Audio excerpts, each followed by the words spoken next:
There's Mamdani, marking the end of 12-hour shifts for sanitation workers. He visited with some of New York's strongest, where they also hope it marks the end of a brutal snowy season. So do we.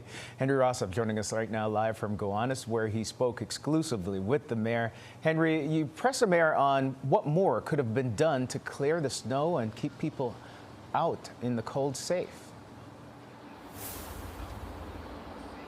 Yeah, we had a wide-ranging conversation exclusively one-on-one after the mayor marched into this sanitation depot with a few boxes of donuts for some of New York's strongest, which have really been working incredibly hard, as we all know, over the last couple of weeks to clear the snow, keep the roads clear, salt the roads. And I was able to really go back and forth with the mayor. Here is a piece of our exchange about his winter weather response.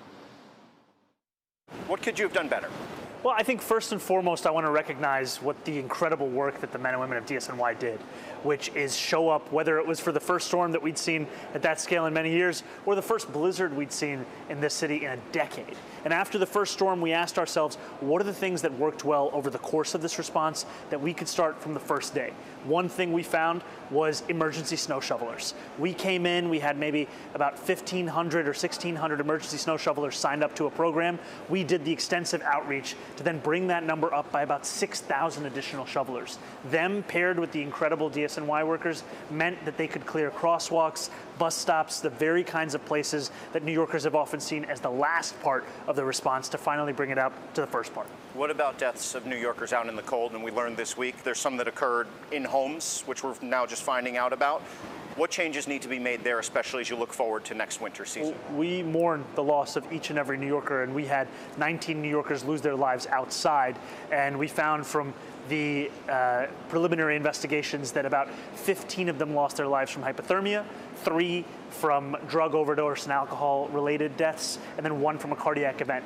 What we found over the course of that time period was that there are tools that we can utilize to try and keep more and more New Yorkers safe. For example, with the 3 New Yorkers who had overdose-related deaths, we then made the decision to keep our overdose prevention center open for 24 hours through the weekend. It's typically only Monday to Friday. We found so many New Yorkers responding to that new capacity. We always need to continue to invest in the kind of outreach that was chiefly responsible for us making 1,400 placements of homeless New Yorkers into safe havens and shelters, as well as the provision of warming buses, warming sites, warming centers.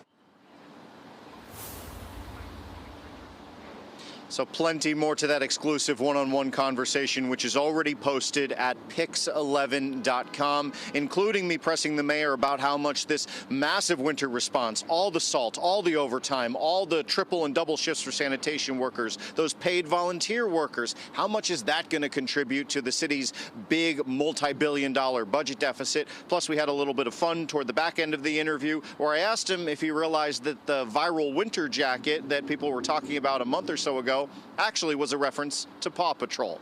Live in Gowanus, Henry Rossop, Pix 11 News.